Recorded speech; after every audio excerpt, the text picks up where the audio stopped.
अस्सलामुअलैकुम। बूढ़े ने कहा, बाज़ लोग नामवर होते हैं और बाज़ बेनाम होते हैं, लेकिन वो बड़े बेचारे होते हैं जो अपना नाम अपनी ज़ुबान से अदा नहीं कर सकते। कभी कब्रिस्तान में जाकर देखो, बहुत सी कब्रों पर मरने वालों के नामों के कतबे नहीं होते। आदमी को ज़िंदगी में कुछ ना मिले मगर नाम तो मिले।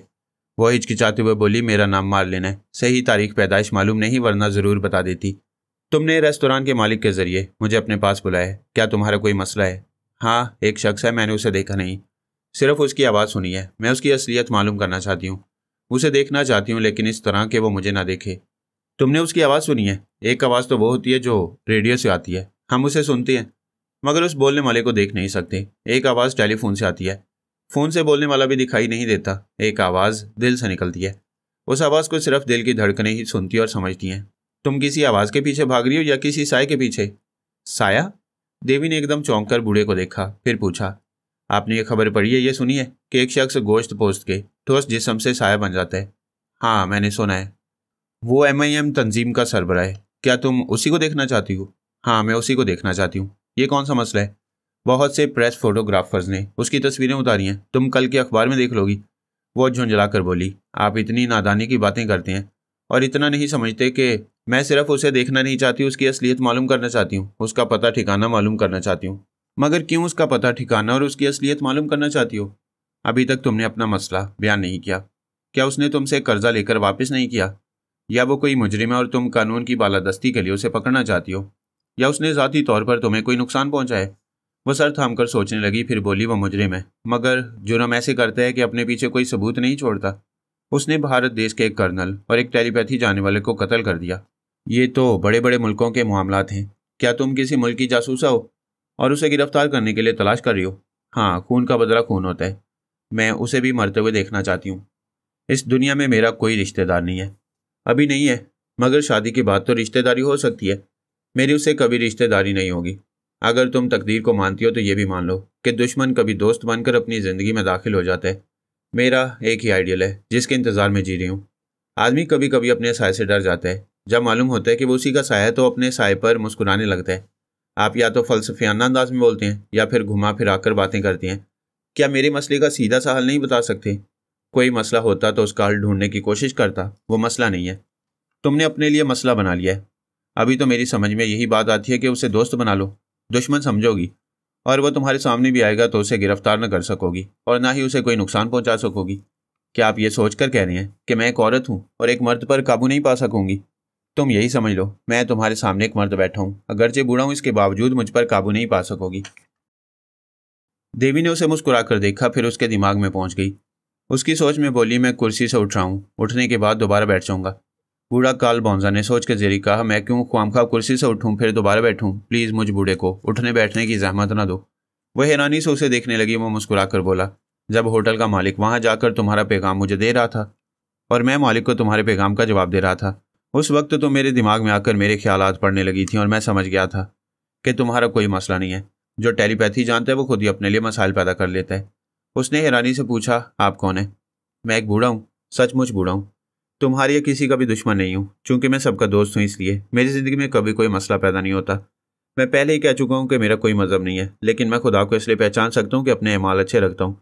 वो बेयकीनी से बूढ़े को देख रही थी। वो बोला, यकीन करो या ना करो, मगर ये बात गिरह में बांध लो कि खुदा की पहचान सिर्फ अच्छे अमाल से होती है। उसने पूछा, सच सच बताएं, आप कौन हैं? क्या आप भी टेलीपैथी जानते हैं? हमारे दरमियान बड़ी देर से गुफ्तगू हो रही है। इतनी देर में मैंने तुम्हारे बारे में बहुत कुछ कह दिया है। मेरे कहने का अंदाज ऐसे ही है, तुम समझ ना सको तो फिर कोई तुम्हें समझा नहीं सकेगा।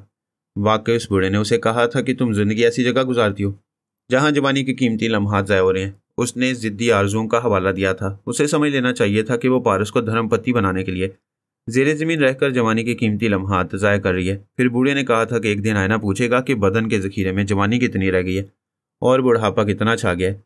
जवानी के 10 बरस तन्हाई में गुजारने वाली की उम्र इस वक्त क्या होगी? फिर देवी ने कहा था कि दुनिया में उसका कोई रिश्तेदार नहीं, और बूढ़े ने कहा था कि शादी के बाद रिश्तेदारी हो सकती है। आदमी कभी कभी अपने साय से डर जाता है। जब मालूम होता है कि वो अपना ही साया है तो वो अपने साय पर मुस्कुराने लगता है।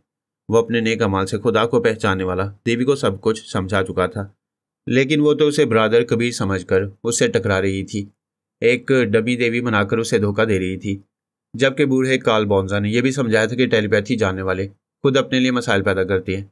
इसके बरक्स वह बूढ़ा ना जाने क्या कुछ जानता था, लेकिन अपने लिए कभी कोई मसला पैदा नहीं करता था कि सबको दोस्त बनाकर रखता था। बूढ़े ने कहा, बहुत रात हो चुकी है, ऐसे वक्त गहरी नींद सो जाना चाहिए, लेकिन तुमने तो खाना भी नहीं खाया। आओ दूसरे रेस्तोरां चले, वहां तुम्हें बूढ़ों का परहेजी खाना नहीं मिलेगा। वो उसके साथ उस रेस्तोरां से निकलकर साली सड़क के किनारे किनारे चलने लगी। बूढ़े ने कहा, तुम मेरी बेटी जैसी हो, मैं चाहता हूं तुम अपने तरीके कुछ बदलती रहो, दुश्मनी के रास्ते छोड़ने और दोस्ती के रास्ते पर चलने की कोशिश करो। तुम देखोगी कि तुम्हारी परेशानियां कम होती चली जाएंगी। देवी ने कहा, ताली दोनों हाथों से बजती है, कोई दूसरा दुश्मनी करे तो मैं दोस्ती कैसे करूंगी? कोई दूसरा दुश्मनी करे तो पहले थोड़ा सा अपना नुकसान बर्दाश्त करके उसे समझाओ। अगर वह दोस्त बन जाए तो आइंदा उसके हाथों नुकसान नहीं पहुंचेगा। वो ज़्यादा से ज़्यादा तुम्हें बुज़दिल या कमज़ोर समझेगा, लेकिन जब तुम्हारे अंदर बेपनाह ताकत और गैर मामूली सलाहियतें हैं तो दूसरे तुम्हें बुज़दिल समझें तो कोई फ़र्क नहीं पड़ता। मेरी ये बात समझ सकती हो कि खुदा एक कुव्वत है। फिरौन ने और नमरूद वगैरह ने खुदा को कमज़ोर समझा और खुद को ताकतवर जानकर खुदा कहलाना चाहा। पहले उन्हें पैगंबरों के जरिए समझाया गया, जब उनकी समझ में नहीं आया तो वो अपनी झूठी खुदाई के साथ खाक में मिला दिए गए। उन्हें उस खुदा ने खाक में मिलाया जिसे वो कमज़ोर समझते थे। इंसान के अंदर एक कुव्वत है, लेकिन कुव्वत बर्दाश्त नहीं है कि वह खुदा की दी हुई कुव्वत को छुपा कर रखे। वह बुज़दिली का ताना सुनते ही अपनी कुव्वत का मुजाहरा करता है, अमन और सलामती का रास्ता छोड़कर जंग की राह इख्तियार करता है। क्या जिसने तुमसे दुश्मनी में पहल की उसे तुमने पहले समझाया कि दोस्त बनो और अमन और सलामती की तरफ हो? वो ज़रा हिचकिचाई, फिर बोली, आप तो MIM के बारे में जानते हैं। उन्होंने आपकी यहूदी कौम के खिलाफ अपनी बात मनवाने के लिए एक अमरीकी तैयारी को अगवा किया था और दुश्मनी की इब्तदा की थी। मैं तुम्हें बता चुका हूँ कि मैं एक यहूदी घराने में पैदा हुआ था, लेकिन मुझे सिर्फ यहूदी कौम से नहीं, दुनिया की सारी कौमों से मोहब्बत है, क्योंकि मेरा कोई घर, कोई शहर या मुल्क या कोई मज़हब नहीं है। मेरा सिर्फ एक खुदा है जिसे मैं अपने अच्छे माल से पहचानने की कोशिश करता रहता हूँ। लिहाजा मेरे अंदर यह जज्बा ना भड़काओ कि यहूदी कौम के खिलाफ MIM के सरबराह ने अमरीकी तैयारी को अगवा किया। मैं सिर्फ तुम्हारी बात कर रहा हूँ। उस ब्रादर कबीर ने तुमसे दुश्मनी में किस तरह पहल की। वो सोच में पड़ गई कि अपने मुखालिफ पर किस तरह इल्ज़ाम आयद करे। फिर उसने कहा, ब्रादर कबीर ने मेरी 2 सहेलियों शी, तारा और पूजा को अगवा किया और उन्हें वापस करने से इनकार कर दिया। नहीं बेटी, वो तुम्हारी सहेलियां नहीं थीं। तुमने उन्हें अपनी मामूला और ताबेदार बनाया था। जब एक इंसान दूसरे इंसान को गुलाम बनाता है तो गोया इंसानियत की तौहीन करता है। दुनिया की औरतें मर जाना पसंद करती हैं, लेकिन किसी को अपनी शौकन बनाना कभी गवारा नहीं करती। लेकिन तुमने उस शी तारा को 4 बरस से अपनी शौकन बना रखा था। वो चलते चलते रुक गई, फिर एक पैर पटक कर बोली, आप कौन है? ये तमाम बातें कैसे जानती हैं? मैं बूढ़ों के रेस्तोरां में सुकून से बैठी हुई थी, आपने आकर मुझे बुरी तरह उलझा दिया है। याद करो, मैं नहीं आया था, तुमने मुझे बुलाया था। अगर मैं तुम्हारे लिए एक मसला बन गया हूँ तो समझो कि मसला खुद पैदा नहीं होता। आदमी इस मसले को दूसरी मेज़ से अपनी मेज़ पर लाता है। वह शदीद हैरानी से बोली, भगवान की सौगंध, आप अजीबोगरीब इंसान हैं। मैं आपके आगे हाथ जोड़ती हूँ, प्लीज़ बता दें आप कौन है। वो फिर आगे चलने लगे। उसने कहा, अभी तुमने बेख्तियार भगवान की कसम खाकर खुद ही जाहिर कर दिया कि तुम कोई ऐसी लड़की मार्लिन नहीं हो। मैं नहीं चाहता कि मैं भी हैरानी, परेशानी या घबराहट के आलम में कभी अपनी असलियत खुद ही उगल दूँ।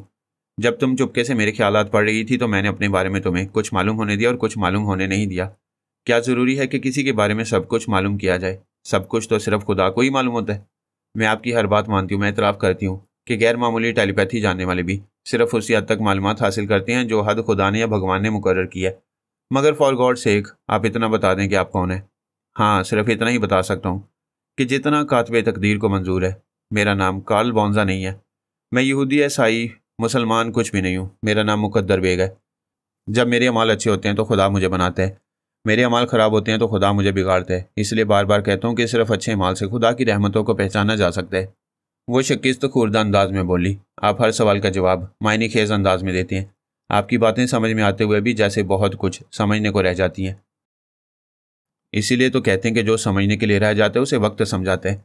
वो बातें करते हुए एक होटल में दाखिल हुए। वो बहुत बड़ा होटल था। इसके अतराफ मुसाफिरों के लिए रिहायशी कमरे भी थे। वो दोनों डाइनिंग हॉल में आ गए और एक मेज़ के अतराफ बैठ गई। देवी ने खाने का ऑर्डर दिया। वेटर के जाने के बाद मुकद्दर बेग ने कहा, मैं इसी होटल के एक डबल बेडरूम में रहता हूँ। आज की रात तो मेरे साथ रहोगी। वो उसे मोहब्बत से देखकर बोली, आप में एक अजीब सी कशिश है। आपकी बातों से भी जहन मुतासिर होता है। बेटी, सिर्फ तासुर को समझने का कोई फ़ायदा नहीं होता। बात पुरअसर हो और दावत अमल हो तो उस पर अमल करना चाहिए। मैं ज़रूर अमल करूँगी। अमल के लिए कोई ख़ास प्रोग्राम ना बनाया करो। बात अच्छी हो तो अभी से अमल शुरू कर दो। आप क्या चाहते हैं मैं क्या करूँ? तमाम दुनिया को दोस्त बनाओ और इसकी इब्तदा ब्रादर कबीर से अभी करो। वह ज़रा हिचकिचाई, फिर बोली, आप जानते हैं कि मैं अपने देश भारत, फिर अमेरिका और इसराइल के साथ हूँ और इस्लामी तंजीमों के खिलाफ हमारा महाज बना हुआ है। यही महाज रही इंसान को इंसान से अलग कर दिया। अगर मुस्लिम और गैर मुस्लिम होने की बात सिर्फ अपनी हद तक रखो और सब मिलकर सिर्फ एक खुदा के सामने रखो तो सबका अमल उस एक खुदा को जानने और पहचानने के लिए होगा, और जब उसके लिए होगा तो फिर नफरत और महाजराई के लिए कुछ नहीं होगा। ये दुनिया तुम्हारी नहीं है, सिर्फ तुम्हारे कहने के लिए है। तुम यहाँ रहोगी, फिर फना हो जाओगी, फिर भी यह दुनिया यहीं अपनी जगह रहेगी। फना होने से पहले इस झगड़े में ना पड़ो कि यूरोप तुम्हारा है, एशिया हमारा है। ना तुम्हें सिकंदर आजम बनना है और ना हलाकू खान, और ना ही सारी दुनिया पर हुक्मरानी करने के लिए सुपर पावर बन सकोगी। ख्वाह कितनी ही आत्मशक्ति हासिल कर लो, सीधी सी बात है कि दुनिया में तन्हा हो। जितनी जिंदगी रह गई है उसे एक जीवन साथी के साथ हंसते हंसते गुजार लो। वेटर उनके दरमियान खाने की डिशें मेज पर रखने लगा। देवी सोच रही थी, बूढ़े मुकद्दर बे की हदायत पर अमल करना मुश्किल है, मगर हाँ, ये जो अपने जीवन साथी के साथ हंसने बसने की बात है तो ये बात परेशान कौन है कि मुझे पारस का सुराग लगाने का वक्त नहीं मिल रहा। इस बरादर कबीर ने बुरी तरह मुझे उलझा लिया था।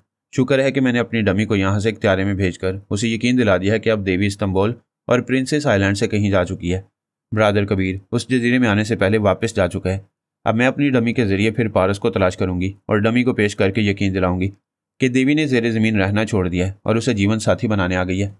वेटर जा चुका था। देवी ने एक डिश उठाई। उसी वक्त सामने वाली मेज पर पारस आकर बैठ गया। वो बहरूप में पहचाना नहीं जा सकता था, मगर देवी के हाथ में डिश लरजने लगी। उसने खुद को संभाला, दिल में कहा, ये जो शर्ट पहना हुआ है ज़रूरी तो नहीं है कि पूरे इस्तंबुल या जजीरे में एक ही हो। वो शर्ट सुरख और स्याह रंग के डिज़ाइन से बनी हुई थी। बरादर कबीर भरे जिलास में साय से गोश्त पोस्ट के जिस्म में नमूदार हुआ तो वही शर्ट पहने हुए था। फिर उसने रिपोर्टर लड़की अंजला का मेकअप उतारकर मार्लिन का रूप इख्तियार किया और एक फ्लाइंग क्लब की तरफ जाने लगी तो एयरपोर्ट के पास एक दाढ़ी मूंछों वाला जवान भी इसी शर्ट में देखा था। अब वो इस डिनर हॉल में फिर एक जवान को इसी शर्ट में देख रही थी। इसका मतलब ये हुआ कि एक ऐसे ही रंग और डिज़ाइन की बहुत सी शर्ट्स बाजारों में हैं और इस शर्ट्स के जुमला हकूक सिर्फ बरादर कबीर के पास नहीं है। पारस का मामला ये था कि वली के साथ उसकी रिहाइशगाह में मेकअप बदलने आया था। उसने मेकअप के जरिए खुद को बदल लिया था, लेकिन वो शर्ट उसने पिछली रात खरीदी थी और उसे बहुत पसंद थी, इसलिए सुबह से अब तक पहने हुए था। उसने भी वेटर को खाने का ऑर्डर दिया, फिर खाने के इंतजार में इधर उधर देखते हुए डाइनिंग हॉल का जायजा लेने लगा। ऐसे वक्त उसकी नज़र देवी पर पड़ी।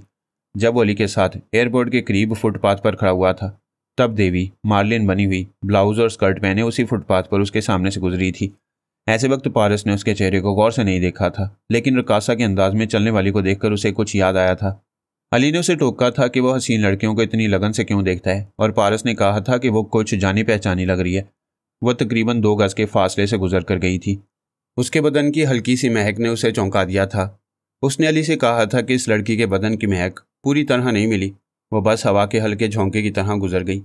लेकिन ऐसी ही महक एंजेला के बदन से आती है।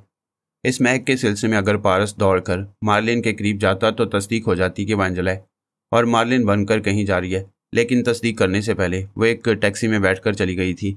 अब पारस ने उस पर सरसरी सी नज़र डाली। वो एक बूढ़े के साथ खाने में मसरूफ़ थी। वो उसे पहचान न सका क्योंकि पहले उसके चेहरे को उसने तवज्जो से नहीं देखा था। वो जो ब्लाउज और स्कर्ट पहने हुए थी वो कोई गैर मामूली नहीं था, आम सा था। कितनी ही ऐसी लड़कियां ऐसे ही रंग और डिज़ाइन के लिबास पहनती हैं। वेटर ने उसके सामने मेज़ पर खाने की डिशें लाकर रखी। वो खाना खाने लगी। देवी ने खाने के दौरान 2-4 बार चोर नज़रों से पारस की तरफ देखा। वो सोच भी नहीं सकता था कि जो देवी मास्टर मार्को के त्यारे में वहाँ से जा चुकी है वो वहीं उसके सामने ज़रा दूर एक मेज़ पर खा रही है। वो शुबा नहीं कर रहा था, इसलिए उसे नहीं देख रहा था, अपने खाने में मगन हो गया था। पारस की इस बेनियाजी ने देवी को और ज़्यादा मुतमईन कर दिया कि शर्ट एक जैसी होने से शख्सियत भी एक जैसी नहीं होती। वो कोई और है। उसका ताक़ुब करने वाला बरादर कबीर तो जजीरे में आने से पहले ही वापस जा चुका है। फिर भी मज़ीद तस्दीक करने में कोई हर्ज नहीं। वो ख्याल ख्वानी के जरिए मालूम कर सकती थी कि बरादर कबीर अभी कहाँ होगा। ये सोचते उसने लुकमा चबाते हुए ख्याल ख्वानी की परवाज़ की। उसके दिमाग में पहुंची, फिर वापस आ गई। उधर उसने गेट आउट कहकर सांस रोक ली थी। उनके दरमियान 5-6 गज का फासला होगा, लेकिन वो जान ना सके कि इतने करीब से ख्याल ख्वानी हुई थी। पारस ने यह सोचकर सांस रोक ली थी कि देवी त्यारे में ना जाने कहाँ जा रही है। जब वो हाथ आने वाली नहीं है तो फिर उसके साथ बकवास करके खाने का मज़ा क्यों ख़राब किया जाए। इसलिए वो उसे भगाकर मज़े से खाता रहा। यूं भी अफसानी को यह जिम्मेदारी दी गई थी कि वो देवी के त्यारे का सुराग लगाती रहे।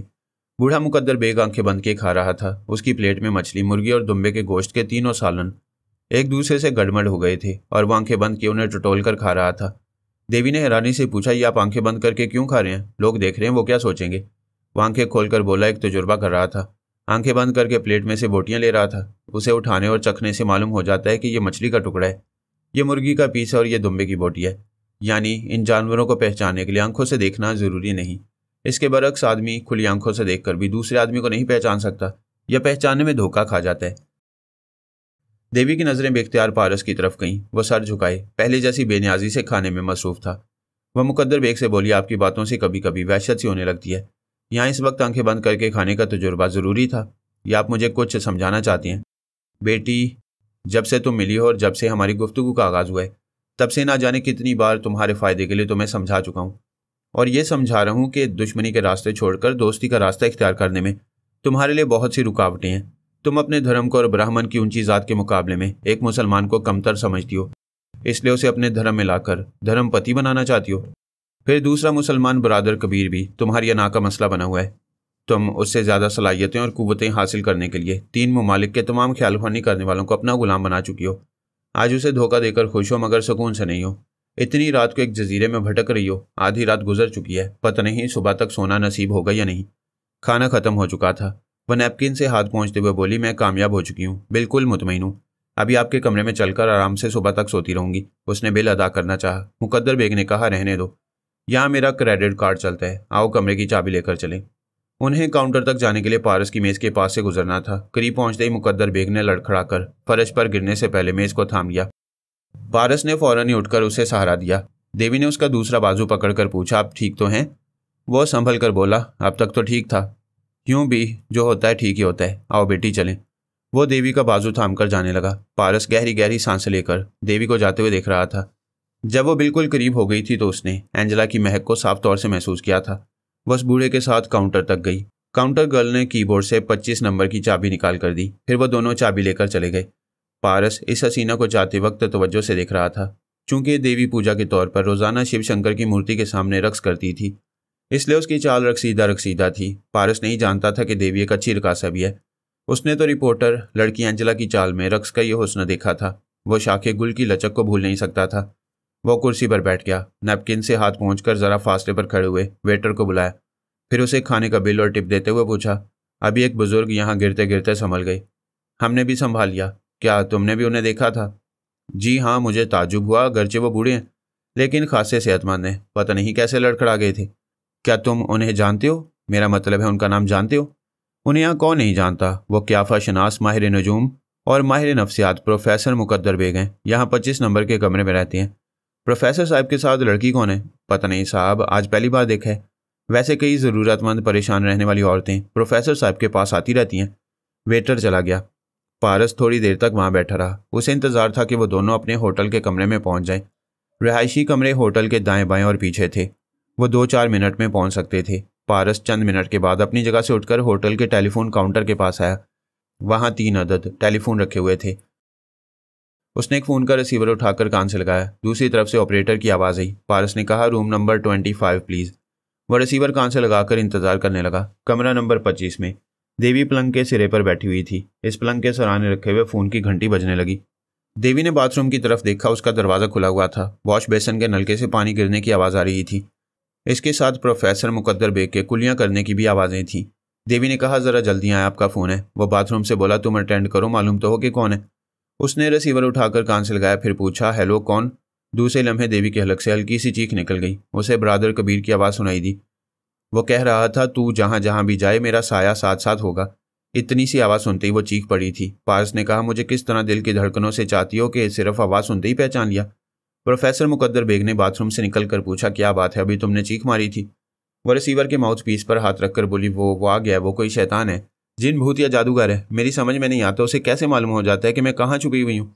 प्रोफेसर ने रिसीवर उसके हाथ से लेकर अपने कान से लगाकर कहा, हेलो, मैं प्रोफेसर बोल रहा हूँ, शायद तुम मुझसे मुलाकात करना चाहोगे। आप तो दिल की बातें समझ लेते हैं, क्या आ जाऊँ? हाँ चले आओ। यह कहकर उसने रिसीवर रख दिया। देवी ने घबरा कर पूछा, यह आपने क्या किया? उसे यहाँ बुलाया है मेरे पास? वह मुस्कुराया, फिर बोला, उसे मुकद्दर ने बुलाया। वो सहम कर बोली, मैंने दावा किया था कि मेरा त्यारा 30,000 फुट की बुलंदियों पर परवास कर रहा है। अब मैं उसके हाथ नहीं आऊँगी। और उसने कहा था कि चाहने वाले आसमान से तारे तोड़ लाते हैं, वो मुझे भी तोड़ लाएगा। अब वो मुझे तोड़ने के लिए आ पहुँचा है। प्रोफेसर ने फिर उसे मुस्कुरा कर देखा और कहा, आने दो, तुम्हें तो बिल्कुल नहीं डरना चाहिए क्योंकि मुकद्दर तुम्हारे साथ है। देवी ने चौंक कर उसे देखा। वो सितारा शनास थी। उसे यूं लगा जैसे मुकद्दर के सितारे को अपने हक में जगमगाते देख रही हो। देवी शी तारा के लिए वो बड़ा सनसनीखेज लम्हा था। उसने फौरन ही परस खोलकर पिस्तौल निकाल लिया। फिर उसे निशाने पर रखकर बोली, कौन हो तुम? वो बोला, इतनी देर से साथ हूँ, अपना मुकम्मल तारुफ करा चुका हूँ, फिर भी पूछती हो मैं कौन हूँ? तुमने तारुफ नहीं कराया, धोखा दिया है। पहले अपना नाम कार्ल बोंजा बताया, खुद को पैदाइशी तौर पर यहूदी कहा, फिर बातों ही बातों में जाहिर कर दिया कि तुम्हारा नाम मुकद्दर बेग है और यह इस्लामी नाम है। और मैंने ये भी कहा था कि मेरा कोई मजहब नहीं है। तुम बातों के धनी हो, खूब घुमा फिरा कर बातें करते हो। मेरी मत मारी गई थी कि तुम्हारी पुरस्कारियत को ना समझ सकी। तुमने बड़े ही मायनेखेज अंदाज में कहा था कि जिस तरह मैं बूढ़ों के रेस्तोरां में चली गई थी उसी तरह गलत जगह एक तवील जिंदगी गुजार कर अपनी जवानी के कीमती लम्हात बर्बाद कर रही हूँ। यानी तुम जानते हो कि मैं जेर ज़मीन रहकर अपने महबूब के इंतजार में जवानी गुजारती रही हूँ। तुम मेरे मुतल्लिक बहुत कुछ जानते हो, मुझे बताओगे कि कैसे जानते हो? तुम अपने सवाल का जवाब खुद ही दो कि मैं तुम्हारे बारे में बहुत कुछ जानता हूँ। क्या इस ज़मीन पर और कोई ऐसा है जो मेरी तरह तुम्हारे अंदर की बातें जानता हो? नहीं, मैं ऐसी असरार भरी ज़िंदगी गुजारती आ रही हूँ, अपने हर मामले को इस कदर राज में रखती हूँ कि कोई मुझे पहचान नहीं सकता। फिर तुम कैसे जानते हो? जब तुम्हें कोई पहचान नहीं सकता तो फिर तुम बरादर कबीर की आवाज़ फ़ोन पर सुनकर क्यों चीख पड़ी थी? तुम्हारा यकीन क्या हुआ कि कोई तुम्हें नहीं पहचानता है? वो कोई शैतान है, कोई जिन भूत है। पता नहीं इस्तांबुल वापस जाते जाते फिर इस जजीरे में कैसे आ गया, और उसे कैसे मालूम हुआ कि मैं इस कमरे में हूँ? क्या तुम्हारा ख्याल है कि मैंने अपने किसी पुरस्कार इल्म के जरिए उसे यहाँ बुलाया? इसके सिवा और सोचा भी क्या जा सकता है? ये भी सोच सकती हो कि वो तुम्हारे हवास पर इस कदर छा गया है कि तुम दिमाग से काम लेना भूल गई हो। मैं बेशक बदहवास हूँ, मगर ऐसी भी नहीं कि बरादर कबीर की आवाज़ ना पहचान सकूँ। तुमने उसे दुरुस्त पहचाना है मगर खुद को नहीं पहचाना है। अभी तुमने फ़ोन पर जो आवाज़ सुनाई वो देवी सितारा की नहीं बल्कि अंजला की थी। वह तुम्हें अंजला समझ कर आ रहा है। वो एकदम खुशी से खिल उठी। उसे याद आ गया कि वो तो बड़ी देर से अंजला की आवाज़ में बोलती आ रही है। उसने हमारे खौफ के यही सोचा कि बरादर कबीर उसे देवी समझ रहे। मुकद्दर बेग ने कहा, तुम्हारी आदत है कि तुम अपने पिस्तौल के चैम्बर को अलग रखती हो, इस ख्याल से कि कहीं यह परस किसी दुश्मन के हाथ लगे तो वो फ़ौरन तुम पर गोली ना चला सके। अभी तुम खाली पिस्तौल से मुझे डरा रही हो। वह पिस्तौल को परस में रखकर अपने दोनों हाथ जोड़कर बोली, आपको भगवान का वास्ता देती हूँ, प्लीज़ बताएं कि आप कौन हैं? दूसरों की हर छुपी हुई बात को कैसे समझ लेती हैं? वो शायद फिर अपनी आदत के मुताबिक घुमा फिरा कर पेचीदा सा जवाब देता, लेकिन उससे पहले ही दरवाजे पर दस्तक सुनाई दी। वो बोला, अब आराम से बैठो, अब तुम मार्लिन नहीं अंजला हो, और वो जो देवी है वो जजीरे से फरार हो चुकी है। वह आहिस्ता आहिस्ता चलते हुए दरवाजे के पास आया, फिर उसे खोल दिया। खुले हुए दरवाजे पर एक अजनबी खड़ा हुआ था, लेकिन देवी ने उसकी मखसूस शर्ट से उसे पहचान लिया और समझ गई कि वो भी ऐसे ही चेहरा बदल कर आया है जैसे वह अंजला से मार्लिन बनकर आई है। उसने मुकद्दर बेग से कहा, आधी रात गुजर चुकी है, ऐसे में आपके आराम करने के वक्त मैंने मुदाखलत की है, इसलिए माजरत चाहता हूँ। मुकद्दर बेग ने कहा, मुझसे रस्मी गुफ्तगू ना करो, मुदाखलत कर ही चुके हो तो माजरत कैसी? ख्वामख्वाह मुझे भी रस्मी तौर पर कहना पड़ेगा, कोई बात नहीं, जब आ ही गए हो तो अंदर चले आओ। पारस ने कहा, आप दुरुस्त फरमाते हैं, हम अपनी आम जिंदगी में बहुत सी बातें यूं ही रस्मी तौर पर करते हैं। बाय द वे, आप भी रस्मी तौर पर अंदर आने को कह रहे हैं तो मैं नहीं आऊँगा। बूढ़े ने हंसते हुए पलटकर देवी की तरफ आते हुए कहा, ना आने की बात न करो, तुम ज़रूर आओगे। मेरी बेटी की कशिश तुम्हें खींच रही है। मकनातीस की जद में आया हुआ लोहा आगे को ही खींचता चला आता है, पीछे कभी जा नहीं पाता। पारस ने अंदर आकर दरवाज़ा बंद करते हुए कहा, नीचे होटल में और काउंटर पर आपकी तारीफ़ें सुनी थी। क्या बाकमाल, क्या फशनास, नजूमी और माहिर नफ्सियात हैं। आप बड़े नफ्सियाती अंदाज में मुझसे सलूक कर रहे हैं। वो देवी को देखते हुए एक सोफे पर आकर बैठ गया। मुकद्दर बेग रिसीवर कान से लगाए कह रहा था, 3 चाय भेज दो, चीनी के साथ। फिर वो रिसीवर रखकर बोला, शुगर का मर्ज आम हो रहा है, मुझ बूढ़े को मीठी चाय नहीं पीनी चाहिए, मगर क्या करूँ? 2 नौजवानों के दरमियान बैठकर पीऊँगा तो चाय यूं भी चीनी के बगैर मीठी हो जाएगी। पारस ने हंसते हुए कहा, बहुत जिंदा दिल हैं, इसलिए बुढ़ापे में भी बूढ़े नहीं लगते। मुकद्दर बेग ने कहा, सुनो एंजला, जिंदा दिली की ये खूबी और तुम हो कि बरादर कबीर को देखकर मुरझा सी गई हो। इसने तुम्हें मार्लिन के रूप में भी इसलिए पहचान लिया कि यह साया बनकर कई घंटों तक तुम्हारे अंदर रह चुका है, लेकिन तुम्हें ही पता ना चला, और तुमने भी इसे अभी इसकी मखसूस शर्त से पहचाना और कुछ मैंने बताया कि यहाँ MIM का सरबराह है। भाई अब तो मुस्कुरा दो। वह जबरन मुस्कुराने लगी। पारस ने पूछा, आपने मुझे किस तरह पहचान लिया? भाई मेरी पैदाइश के वक्त मेरा नाम मुकद्दर बेग रखा गया था, मैं जैसे मुकद्दर बन गया हूँ, और तुम तो जानते हो कि मुकद्दर से इंसान कभी छुप नहीं सकता। यानी आप तस्लीम करते हैं कि पुरस्कार अलूम जानते हैं। राज उस वक्त तक राज रहता है जब तक कि राज रहता है। अलूम भी उस वक्त तक पुरस्कार रहते हैं जब तक इंसानी अकल के दायरे में नहीं आते। मेरी अकल की हदूद में जो अलूम है वो अब तक मेरे लिए पुरस्कार नहीं रहे, फिर मैं कैसे तस्लीम करूँ कि पुरस्कार अलूम जानता हूँ? आप गुफ्तार के गाजी हैं, इस अंदाज में बोलते हैं कि हम जैसों के बोलने के लिए कुछ नहीं रह जाता। बूढ़ों की बातें ऐसी होती हैं। कमरे में एक जवान लड़की है, उससे बातें करो। वो बोली, मैं बुरी तरह फंस गई हूँ। उस देवी ने मेरे दिमाग पर कब्जा जमा कर यह तासुर दिया है कि मैं उससे कोई ताल्लुक़ रखती हूँ। पारस ने कहा, जब देवी तुम्हारे दिमाग से गई और तुम उस इजलास से निकलकर अपने होटल के कमरे में पहुंची तो मैं साया बनकर तुम्हारे अंदर था। मैं नहीं समझता कि तुम्हारा ताल्लुक देवी से है, लेकिन एक बात समझ में नहीं आई कि तुम अपने चेहरे बदलती हुई यहाँ तक क्यों चली आई हो। वो हिचकिचाते हुए बोली, मेरी कुछ मजबूरियाँ, आप ना पूछें तो बेहतर है। तुम बेहतर समझती हो तो ना पूछूंगा, वरना तुमने देखा है कि मैं बड़ी ताकतों को इजलास में शिकस्त देकर वहां से निकला था। अगर तुम अपने हालात बताओगी तो मैं तुम्हें मजबूरियों और परेशानियों के दलदल से निकाल सकूंगा। वो सोच में पड़ गई। उसे अपनी मजबूरियों और परेशानियों को बयान करने के लिए कोई झूठा किस्सा गढ़ना था। मुकद्दर बेग ने हंसते हुए कहा, भाई ऐसा पहली बार हो रहा है। यहाँ मेरे घर में आने वाले अपनी अपनी किस्मत का हाल और अपने मसाइल का हल पूछने आते हैं। बरादर कबीर, तुम पहले जवान हो कि अपने बारे में मुझसे कुछ नहीं पूछ रहे हो। बेचारी अंजला से उसका हाल पूछ रहे हो और उसके मसाइल को हल करना चाहते हो। क्या मुझे अंजला के काम नहीं आना चाहिए? तुम देख रहे हो कि ये मेरी पनाह में है, मेरे कमरे में मेरी बेटी बनकर है, और जब तक ये मेरे पास है इस पर कोई आंच नहीं आएगी। तुम अपने मसले पर बात करो, मेरा कोई मसला नहीं है। ये कैसे हो सकता है? वो देवी तुम्हारे लिए मसला बनी हुई है, तुम उसके ताक़ुब में यहाँ तक आए हो। जी हाँ, यहाँ पहुँचने से पहले ही वो देवी यहाँ से किसी दूसरे मुल्क की तरफ परवास कर गई है। ये तुम्हें कैसे मालूम हुआ कि वो इस जजीरे से चली गई है? उसने ख्याल ख्वानी के जरिए मेरे पास आकर कहा था कि वो इस जजीरे के मालिक मार्को के त्यारे में परवास कर रही है। मेरी एक ख्याल ख्वानी करने वाली ने भी तस्दीक की है। बाज़ बातें मुसद्दिका होती हैं, फिर मुकद्दर का तमाशा ऐसा होता है कि वो तस्दीक शुदा बात गलत हो जाती है। मसलन यही देखो, तुम वापस इस्तांबुल जाने वाले थे लेकिन इस जजीरे में आ गए। वो बात यह हुई कि मैं अपनी मोटर बोट वापस मोड़ना चाहता था, लेकिन उसका ईंधन चेक किया तो वो बहुत थोड़ा रह गया था। इस्तांबुल दूर था और यह जजीरा करीब। इस थोड़े से ईंधन में जजीरे तक ही आ सकता था, इसलिए यहाँ नजर आ रहा हूँ। इसे कहते हैं मुकद्दर का खेल। जाना कहीं था और पहुंच गए यहाँ। इसी तरह देवी के साथ भी हुआ है। देवी और एंजेला ने चौंक कर मुकद्दर बेग को देखा। पारस ने पूछा, देवी के साथ क्या हुआ है? वो भी जजीरे में वापस आ गई है और अभी एक महल में है। देवी ने अपनी एक दूसरी डमी तैयार की थी, प्रभा रानी नाम की। एक निहायत हसीन दोशीज़ा को देवी सितारा बनाकर अपने टेलीपैथी जानने वाले अजय और विजय कुमार जैसे गैर मामूली समातो बसारत रखने वाले और हैरत अंगेज जिस्मानी कुव्वतों के मालिक बॉडीगार्ड्स के साथ त्यारे में दूसरे मुल्क में रवाना कर दिया था। फिर कई घंटों से उनकी खैरियत मालूम नहीं की थी। उसे अपने दोनों टेलीपैथी जानने वाले गार्ड्स पर भरोसा था कि वो उसकी डमी प्रभा रानी की पूरी तरह हिफाजत करेंगे। अब ये सुनकर हैरानी हुई कि उसकी डमी इसी जजीरे के महल में वापस आ गई है। उसने फ़ौरन ख्याल ख्वानी की परवाज़ की, फिर अपनी डमी के अंदर पहुंची। उसके मुख्तसर से ख्यालात ने बताया कि वाकई वह इस जजीरे के एक महल में है, लेकिन वह महल मास्टर मार्को का नहीं है जिसके त्यारे में वो गई थी। वह दूसरा महल था। अभी देवी के पास तवील ख्याल ख्वानी का वक्त नहीं था, क्योंकि कमरे में बरादर कबीर और मुकद्दर बेग की गुफ्तगू जारी थी, जिसे सुनना ज़रूरी था। देवी ने सिर्फ इतना इत्मीनान हासिल किया कि उसकी प्रभा रानी दोनों बॉडीगार्ड्स के साथ बखैरियत है। यूं मुतमईन होकर वह दिमागी तौर पर मुकद्दर बेग और बरादर कबीर के पास होटल के कमरे में हाजिर हो गई। मुकद्दर बेग पारस से कह रहा था, बात तो वही है जो तुम्हारे साथ पेश आई, यानी देवी जिस त्यारे में जा रही थी उसका ईंधन खत्म होने लगा। पारस ने कहा, ताजुब है, देवी सिर्फ टेलीपैथी ही नहीं जानती, उसके पास आत्मा शक्ति भी है। फिर उसके दोनों बॉडीगार्ड्स भी ख्याल ख्वानी करते हैं और गैर मामूली सलाहियतों के हामिल हैं।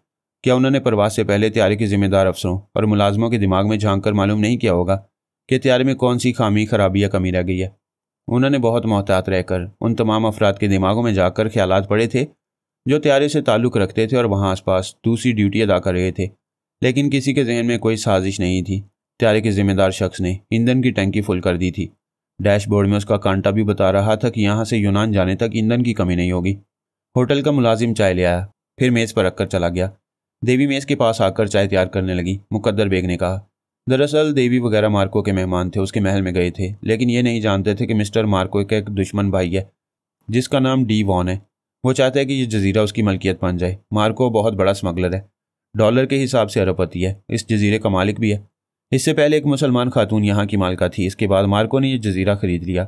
वो चाय के 2 घूंट पीने के बाद बोला, यूं तो जब से इंसानों ने हथियार बनाने और उन्हें इस्तेमाल करने की इब्तदा की है तब से वो कत्ल गारत के मुर्तकिब होते आ रहे हैं, लेकिन दहशत गर्दी की इस्तिलाह पहली बार सन 1969 में सुनने में आई थी।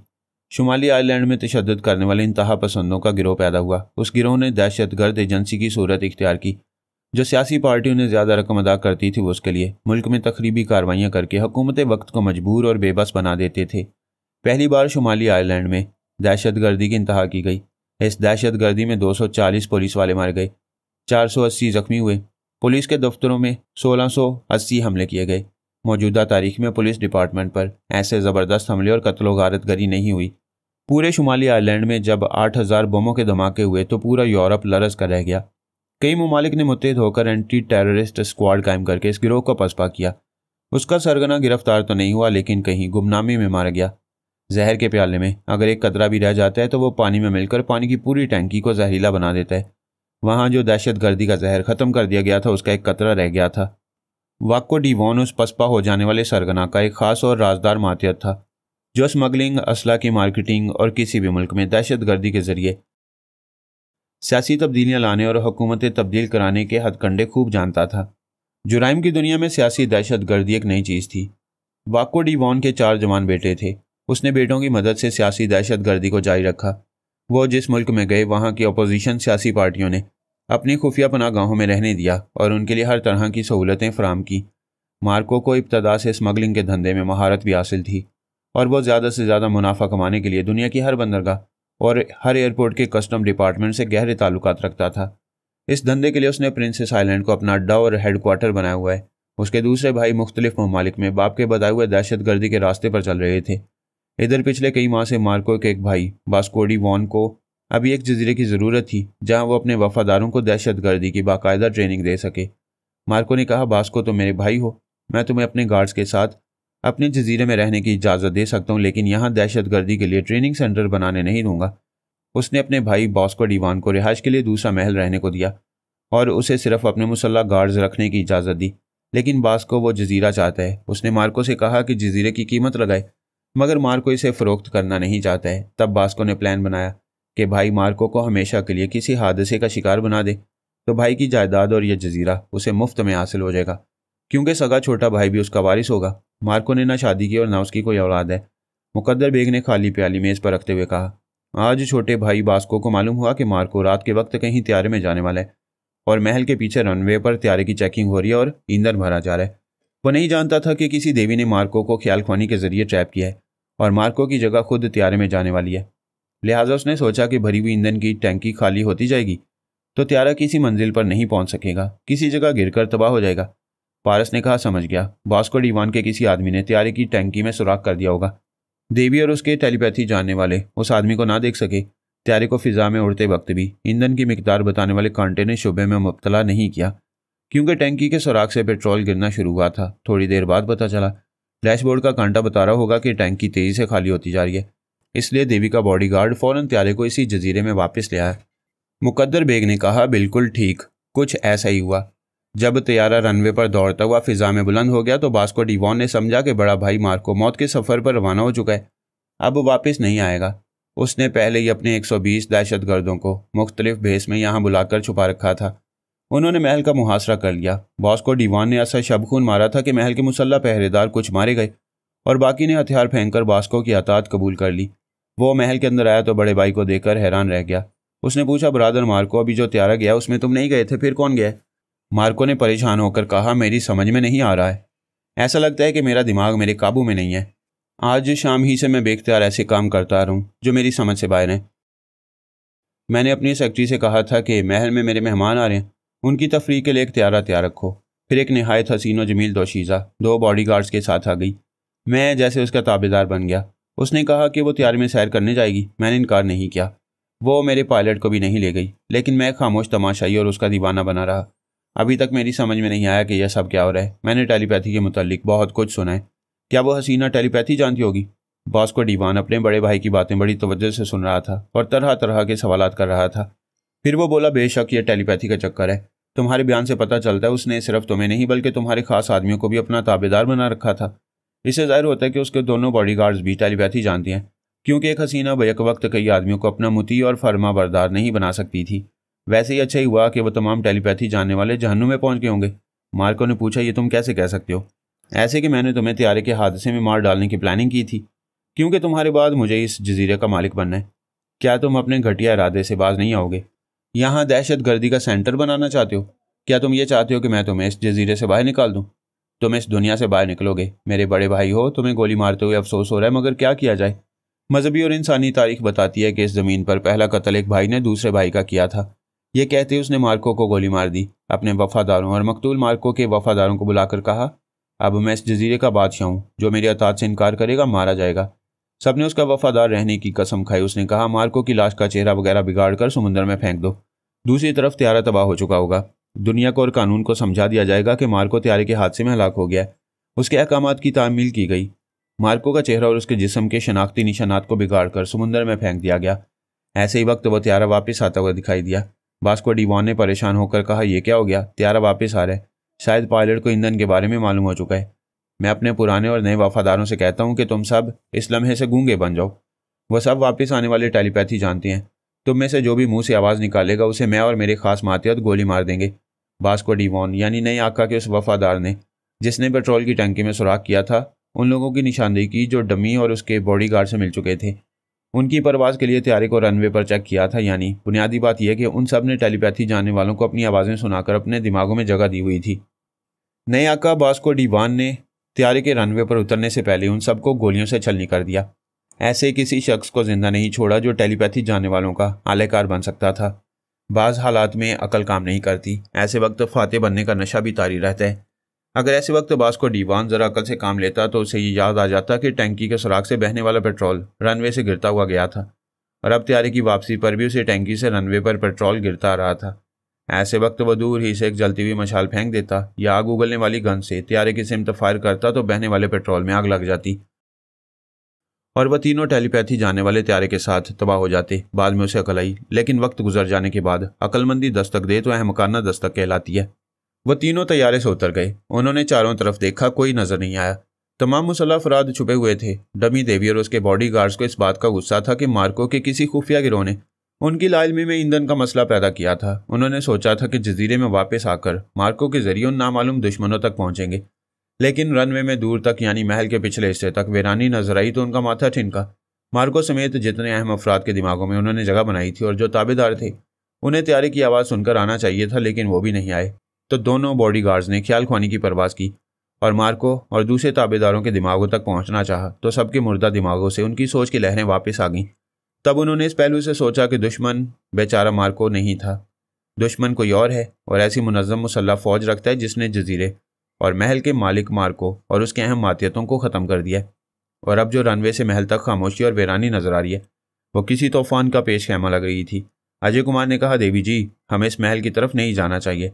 हम एक लंबा चक्कर काटकर महल के सामने वाले हिस्से की पोजीशन मालूम करेंगे, 2-4 अफराद को आलाकार बनाकर महल के अंदर पहुंच जाएंगे और वहां के अंदरूनी हालात मालूम करेंगे। विजय कुमार ने कहा, अजय, तुम देवी जी को लेकर इधर से जाओ, मैं पीछे पीछे देखता हूँ। दुश्मन के मुसल्लह अफराद पीछे से हमला कर सकते हैं। उसकी बात खत्म होते ही महल की बुलंदी से कई सर्च लाइट्स रोशन हो गई। वो तीनों रोशनी में नहा गए। महल के पिछले हिस्से से दूर तक ऐसा उजाला फैल गया जैसे दिन का समा हो। ऐसी तेज रोशनी में बेशुमार मुसल्लह गार्ड्स नजर आए। वो आसपास की झाड़ियों के पीछे से निकल रहे थे। कई मुसल्लह अफराद उनके पीछे और दूर आगे भी दिखाई दे रहे थे। चारों तरफ से उन पर गन्नें तनी हुई थी। वो 2 बॉडीगार्ड्स अजय और विजय कुमार अपने पास गन्ने वगैरह रखने के बावजूद खुद को और डमी देवी को नहीं बचा सकते थे। उन दोनों ने अपने हथियार दूर फेंक दिए। फिर अजय कुमार ने बुलंद आवाज में कहा, हम बिल्कुल निहत्थे हो चुके हैं। हमें बताया जाए कि चंद घंटे पहले की दोस्ती ऐसी दुश्मनी में क्यों बदल गई है। किसी तरफ से जवाब नहीं मिला। तमाम वफादार अपने आका वास्को डी वॉन के हुक्म के मुताबिक गूंगे बने हुए थे। करीब आने वालों ने इशारे से उन्हें महल के अंदर चलने को कहा। वो उधर चलने लगे। विजय कुमार ने पूछा, हमारी तुम्हारी क्या दुश्मनी है, कुछ तो मालूम हो। सभी के लबों पर ताले पड़े हुए थे। अजय और विजय कुमार ने अपने मद्रास की तेलुगु जुबान में कहा, शायद इन्हें मालूम हो गया कि हम टेलीपैथी जानते हैं, इसलिए सबके सब गूंगे बने हुए हैं। अजय कुमार ने कहा, हम गैर मामूली जिस्मानी कुव्वतों के मालिक हैं, इन सब से तनहा मुकाबला कर सकते हैं, लेकिन चारों तरफ गन्ने ही गन्ने हैं, ये हमें गोलियों से छलनी कर देंगे। विजय ने कहा, फिर यह कि हम इनके खिलाफ कोई हरकत करेंगे तो देवी जी को भी ये लोग जिंदा नहीं छोड़ेंगे। मैं यकीन से कह सकता हूँ कि MIM वालों ने हमें फांस लिया है। ये बरादर कबीर चालबाज है, उसी ने ईंधन की टैंकी में सुराख कराया होगा और इसके आदमी ने मार्को और इसके वफादारों को हलाक करके महल पर कब्जा जमाया होगा। ये हमारे साथ डमी है। पता नहीं हमारी असली देवी इतनी रात को सो रही है या जाग रही है। उन्हें हमारे हालात का इल्म होगा तो वो बरादर कबीर की बाजी पलट देंगी। अजय ने कहा, रात का 1 बजने वाला है, देवी जी ज़रूर सो रही होंगी, इसलिए हमसे रब्ता नहीं कर रही हैं। मुश्किल यह है कि हम उनसे रब्ता नहीं कर सकते। वो बातें करते हुए महल के अंदर पहुंचे। एक वसीयरीज हॉल में वास्को डी वॉन एक शहाना तर्ज की कुर्सी पर बैठा मुस्कुरा रहा था। उसके सामने एक छोटी सी मेज़ पर कई कागजात रखे हुए थे। उसने एक कागज़ उठाकर अजय कुमार को दिया। उस पर लिखा था, इस महल का और जजीरे का नया मालिक मैं हूँ। मेरा नाम वास्को डी वॉन है। यहाँ किसी से ये तवक्को ना रखना कि वो अपनी आवाज़ सुनाएगा। हमें मालूम है कि तुम तीनों टेलीपैथी जानने वाले हो। क्या मैं दुरुस्त कह रहा हूँ? अजय ने कहा, आप गलत समझ रहे हैं। मार्को ने हमारी मालिका के हुस्न और शबाब से मुतासिर होकर हमें अपना त्यारा दिया था, लेकिन शायद आपने उस त्यारे को नाकारा बना दिया है। वास्को डी वॉन ने विजय को दूसरा कागज मेज पर से उठाकर दिया। उस पर लिखा था, मार्को अपनी मौत से पहले बहुत हैरान और परेशान था और कह रहा था कि जब तक त्यारा यहाँ से परवाज करके दूर नहीं गया तब तक मार्को और उसके वफादार दिमागी तौर पर बेबस रहे और तुम तीनों के अहकामात पर अमल करते रहे। बाद में उन्होंने महसूस किया कि वो बेबस नहीं है और उन तीनों को नहीं पहचानते हैं जो त्यारे में सवार होकर गए हैं। जो भेद जाहिर होने लगता है वो फिर छुपाए नहीं छुपता। अजय ने विजय से तेलुगु जुबान में कहा, हम टेलीपैथी का राज छुपा नहीं सकेंगे। शायद ये नहीं जानते कि हम आंखों में झांक कर भी इनके दिमागों में पहुंच सकते हैं। मेरे और तुम्हारे करीब जो गनमैन खड़े हुए हैं, हम इनकी आंखों में झांक कर इनके दिमागों में पहुंच सकते हैं और इनके जरिए महल के इस नए आका को गन पॉइंट पर रख सकते हैं। बास्कोडी वॉन ने एक कागज पर लिखकर उन्हें दिया। तुम लोग किस जुबान में गुफ्तगू कर रहे हो? आइंदा सिर्फ अंग्रेजी जुबान में बात करना। अजय ने उसे पढ़कर अपने करीब खड़े हुए मुसल्ला गार्ड्स की आंखों में झांक कर देखा। विजय ने भी दूसरे गार्ड की आंखों में देखा। फिर चंद लम्हों के बाद उन दोनों गार्ड्स ने अपनी अपनी गन का रुख अपने आका बास्कोडी वॉन की तरफ करके कहा, खबरदार जरा भी हरकत न करना वरना हम गोली मार देंगे। उसकी बात खत्म होते ही बास्कोडी वॉन के 2 गार्ड्स ने अचानक फायर करके उन्हें हलाक कर दिया। इसके साथ ही अजय और विजय के दोनों बाजू में भी गोलियां चलाईं। वो चीखते हुए फर्श पर गिर पड़े। उनमें कुव्वत बर्दाश्त ज्यादा थी। पैरों और बाजू में गोलियां पेवस्त हो गई थी। उनकी जगह कोई और होता तो बेहोश हो जाता। फिर भी ऑपरेशन के जरिए इन गोलियों को उनके जिस्मों से निकालना जरूरी था, वरना कुव्वत बर्दाश्त जवाब देती रहती और वो बेहोशी से मौत की तरफ चले जाते। एक गार्ड ने कागज अजय के करीब लाकर दिखाया। उसमें लिखा था, मैं तुम्हारे सामने हूं, अब मेरी आंखों में झांक कर मेरे दिमाग में आओ। अपने ये कमाल नहीं दिखाओगे तो तुम्हारी हसीन मालका को गोली मार दी जाएगी। दूसरे बॉडीगार्ड ने यही तहरीर विजय को दिखाई। दोनों ने ख्याल ख्वानी करने की नाकाम कोशिशें की। फिर अजय ने तकलीफ से कराते हुए कहा, मिस्टर बास्कोडी वॉन, कोई भी टेलीपैथी जाने वाला इस बुरी तरह जख्मी होकर ख्याल ख्वानी नहीं कर सकता। दिमागी तवानाई ज़ायल हो जाती है। प्लीज़ हमारे जिस्मों से गोलियां निकालें। बास्कोडी वॉन ने मुस्कुराकर उन्हें देखा, फिर एक कागज़ पर लिखकर डमी देवी को दिया। उसमें लिखा था, ए हुरे तमसाल, किस जन्नत से आई हो, अब जरा अपनी टेलीपैथी का कमाल दिखाओ। तुम्हारे सामने जो शख्स खड़ा हुआ उसकी आंखों में झांक कर दिमाग में पहुंचो। वो उसे पढ़ने के बाद बोली, मैं कसम खाकर कहती हूँ कि टेलीपैथी नहीं जानती हूँ। मेरे ये दोनों बॉडीगार्ड्स जानते थे, लेकिन जब तक इनके जख्म नहीं भरेंगे और दिमागी तवानाई बहाल नहीं होगी तब तक ये नाकारा रहेंगे। किसी के दिमाग पर हुक्मरानी नहीं कर सकेंगे। बास्को ने दूसरा कागज लिख दिया। तुम कहती हो तो मान लेता हूँ कि टेलीपैथी नहीं जानती हो। इसके बावजूद मैं अपने तमाम वफादारों के साथ गूंगा बना रहूंगा। अब एक सोफे पर आराम से बैठ जाओ और अपनी पूरी हिस्ट्री सच सच बयान करो। मुझे धोखा देना चाहोगी तो तुम्हारे गार्ड्स की तरह तुम्हें भी अपाहिज बना दूंगा, बल्कि इस हसीन मुखड़े पर तेजाब डाल दूंगा। मेरी एक बुरी आदत है कि मैं हुस्न शबाब का रसिया नहीं हूँ। हसीन तरीन औरतों को भी बेडरूम में आने की इजाज़त नहीं देता हूँ। अपने एक उस्ताद की नसीहत हमेशा याद रखता हूँ कि बड़े से बड़े शहज़ोर मर्द को सिर्फ औरत ही कमज़ोर बनाती है और उसका कोई राज नहीं रहने देती। इसीलिए मेरी दहशतगर्द तंजीम में कोई औरत नहीं है। वह एक गहरी सांस लेकर बोली, मैं कसम खाऊंगी, रोऊंगी, गिड़गिड़ाऊंगी, तब भी शायद तुम्हें यकीन नहीं आएगा कि मैं अपनी पिछली ज़िंदगी के बारे में कुछ नहीं जानती हूँ। मैं कब पैदा हुई, कब होश में आई, बस इतना याद है कि आज शाम एक लॉन्च के कैबिन में सोकर उठी तो ये दोनों गार्ड्स वहाँ मौजूद थे और मुझसे कह रहे थे कि मैं एक हादसे में अपनी याददाश्त खो बैठी हूँ। ये दोनों मेरे बॉडी गार्ड्स हैं और मैं इनकी मालका हूँ। फिर मुझे इस जजीरे में ले आए। मैं महसूस करती आ रही हूँ कि मैं अपने इख्तियार में नहीं हूँ। ये दोनों जो कहते हैं वही करती रहती हूँ। उसने एक कागज़ लिख कर दिया, तुम्हारी बातें किसी हद तक सच लग रही हैं और सच ना भी हों तो मेरा कुछ नहीं बिगड़ेगा। मेरा एक भाई दौलतमंद ममालिक के अशकदों में हसीन औरतें सप्लाई करता है, मैं तुम्हें उसके हवाले कर दूंगा। फिर उसने दूसरा कागज़ लिखकर अजय और विजय को दिया और उनसे कहा कि वो दोनों अपनी पूरी राम कहानी सुनाएं। जब तक नहीं सुनाएंगे तब तक उनके जिस्मों से गोलियां नहीं निकाली जाएंगी और वो यूं ही तकलीफ से तड़प तड़प कर मर जाएंगे। वो समझ रहे थे कि उनकी देवी ऐसे वक्त मदद के लिए नहीं पहुंचेगी तो उन्हें मरना ही होगा, क्योंकि बास को अपने बड़े भाई मार्को की तरह याश नहीं था, वरना उसे काबू में करने के लिए डमी देवी का हुस्न जमाल ही काफ़ी होता। फिर उसे यकीन नहीं दिलाया जा सकता था कि वो दोनों गैर मामूली जिस्मानी कुव्वतों के मालिक हैं, क्योंकि उनके जिस्मों में पेवस्त होने वाली 4-4 गोलियों ने कमज़ोर बना चुकी थी। लेकिन उन्हें कोई तो राम कहानी सुनानी ही थी। अजय ने कहा, अमेरिका, इसराइल और भारत ने MIM के खिलाफ अनकरा में जो इजलास किया था, हम उस इजलास में भारत के नुमाइंदों की हैसियत से शरीक हुए। इस इजलास में जो कुछ हुआ आपने अखबारात में पढ़ा होगा और आप एक बहुत बड़े गिरोह के सरगना हैं। खुद आपने अपने ज़राए से बहुत कुछ मालूम किया होगा। बास्को ने हाँ के अंदाज में सर हिलाया, यानी वह इजलास की तमाम कार्रवाइयों से बाखबर था। विजय कुमार ने कहा, ये जो हसीना हमारे साथ है इसका ताल्लुक हमसे नहीं MIM से है। इसका नाम ताहिरा कद्दूस है। ये MIM की तंजीम में रिकॉर्ड कीपर है और उनके बहुत से राज जानती है। इसने तंजीम के सरबराह को भी देखा है, कई मुजाहिदीन को जानती भी है। हमने इसके चोर ख्यालात पढ़ने के बाद मालूम किया कि ये बहुत काम आ सकती है, लिहाजा हमने इस पर तनवीमी अमल करके इसकी पिछली ज़िंदगी भुला दी। हमारा इरादा था कि इसे मिस्र ले जाते, फिर वहाँ से हिंदुस्तान पहुँचा देते, वो हमारा देश है। वहाँ हम इस पर दोबारा तनवीमी अमल करके इसकी याददाश्त वापस लाते और MIM के ढके छुपे राज मालूम कर लेते। अभी हम त्यारे में मिस्र के शहर सिकंदरिया जाने वाले थे। एक कागज़ पर लिखकर पूछा गया।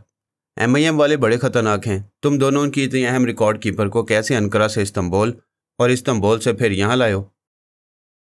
हमें बड़ी मेहनत करनी पड़ी। हम जानते हैं कि सरबराह ब्रादर कबीर बहुत खतरनाक भी है और वसीज राय का मालिक भी।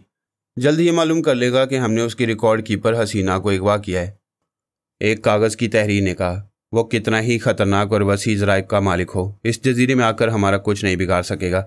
तुम लोगों ने इस हसीना ताहिरा कदूस के दिमाग को लॉक किया होगा। ऐसे में MIM के ख्याल ख्वानी करने वाले इसके अंदर नहीं आ सकेंगे और ये ना मालूम कर सकेंगे कि इस महल में हमारे पास है। अलबत्ता वो दुश्मन तुम्हारे दिमागों में आकर बहुत कुछ मालूम कर सकते हैं।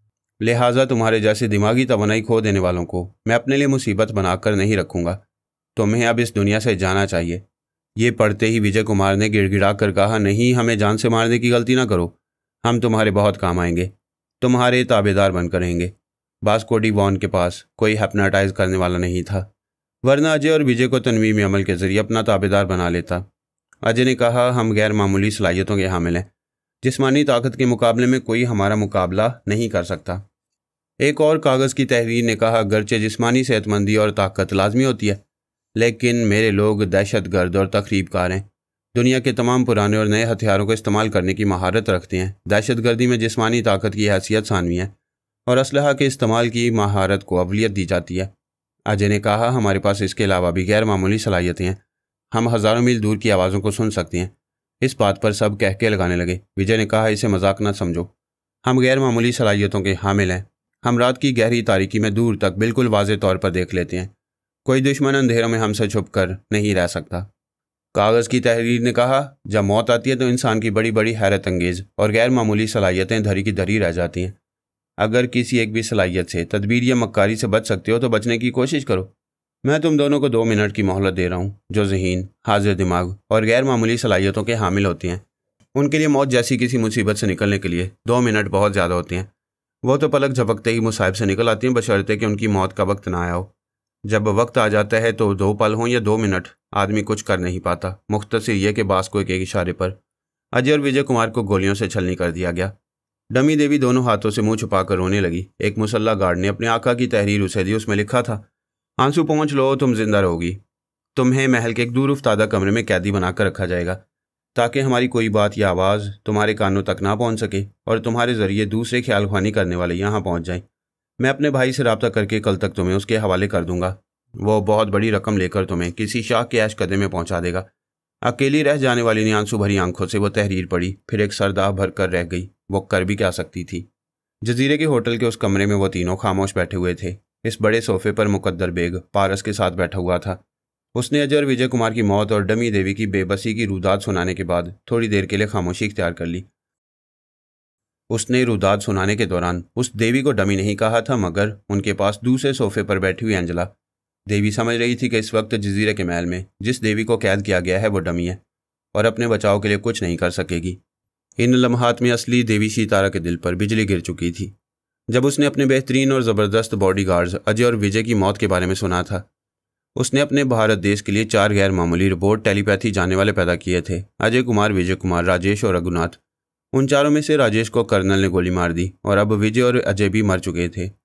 टेलीपैथी के मैदान में भारत को एक मजबूत और मुस्तहकम मुल्क बनाने की पहली कोशिश में 3 अदद रोबोट किस्म के टेलीपैथी जानने वाले ख़त्म हो चुके थे। वो सोच भी नहीं सकती थी कि अजय और विजय कुमार जैसे ज़बरदस्त वफादार टेलीपैथी जानने वाले इतनी आसानी से मार दिए जाएंगे। वो अब तक कितने ही ऐसे नुकसानात ब्रादर कबीर के हाथों उठाती आई थी। अभी वो ब्रादर कबीर उसके सामने बहरूपिया बना बैठा था। दहशतगर्दों के गिरोह के जिस सरगना बास्को ने उसे नुकसान पहुंचाया था, उसे तो वो कुत्ते की मौत मारने वाली थी, लेकिन इतने बड़े बड़े नुकसानात को पूरा करने और उनकी जगह वैसे रोबोट किस्म के टेलीपैथी जानने वाले पैदा करने में ज़्यादा वक्त इसलिए लगता कि ब्रादर कबीर और MIM उसके हवास पर छाए हुए थे। अगर उनसे निमटने की बात ना होती तो वो फिर सुपर मास्टर और वहाँ के आला फौजी अफसरान के दिमागों पर गालिब आकर अपने काबिल और बासलाहियत भारतीय अफराद को ट्रांसफार्मर मशीन से गुजारती, जो 3 अदद मर चुके थे उनकी जगह 6 टेलीपैथी जानने वाले पैदा कर लेती। पारस ने मुकद्दर बेग से कहा, एक बात तो समझ में नहीं आई कि उस महल में देवी क्यों कमज़ोर और बेबस हो गई है। ये मानता हूँ कि बास्को डी वॉन और उसके आदमियों ने अपनी आवाज़ें नहीं सुनाई और गूंगे बने रहे, लेकिन देवी तो योगा के माहिरीन के दिमागों में भी पहुँच जाती है। वह सिर्फ बास्को डी वॉन की आंखों में झांक कर उसके दिमाग पर कब्जा जमा कर अजय और विजय कुमार को बचा सकती थी। मुकद्दर बेग ने चोर नज़रों से देवी एंजेला को देखा, फिर कहा, देवी यही करने वाली थी।